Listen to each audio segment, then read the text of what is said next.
24/7 এই হচ্ছে AGT live 24/7 This is AGT Live 24/7 পরিবেশ সম্পর্কে সচেতনতার বিষয় এবং শিল্পকলার বিকাশের জন্য কুলাই কলোনি উচ্চ বিদ্যালয়ের ছাত্রছাত্রীদের নিয়ে অনুষ্ঠিত হয় বসে আঁকো প্রতিযোগিতা, যার উদ্যোক্তা youth and eco club. 30 March বিদ্যালয়ের সভাকক্ষে 50 অধিক ছাত্রছাত্রীরা বসে আঁকোতে অংশ নেয়। বসে আঁকো প্রতিযোগিতা সহ স্কুলের নানা অনুষ্ঠান সম্পর্কে বক্তব্য তুলে ধরেন স্কুল ইনচার্জ শিক্ষক Ratan Saha. Bureau report, AGT live 24/7।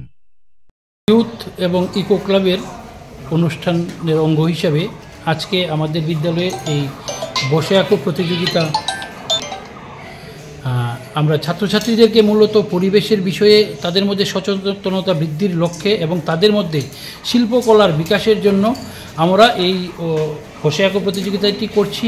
এর আগে আমরা গত 28 তারিখে এই ইয়ুথ এবং ইকো ক্লাবের অংশ হিসাবেই আমরা সাফাই অভিযান করেছি, বিদ্যালয়ে বৃক্ষরোপণ করেছি এবং আগামী সপ্তাহে আমরা আমবাসা বাজারে পলিথিন বা প্লাস্টিক ব্যবহারের কমানোর জন্য বা যাতে এই যে পলিথিন সংক্রান্ত দূষণ হয় তার সম্পর্কে মানুষকে সচেতনতা করার জন্য এবং ব্যবসায়ীদেরকে এই জাতীয় ক্ষতিকর পদার্থগুলির ব্যবহার যাতে ওনারা না করেন তার জন্য আমরা একটি সচেতনতামূলক অনুষ্ঠান করব। আমরা বাজারে যাব, ব্যবসায়ীদেরকে মধ্যেও এই সচেতনতা বৃদ্ধির চেষ্টা করব।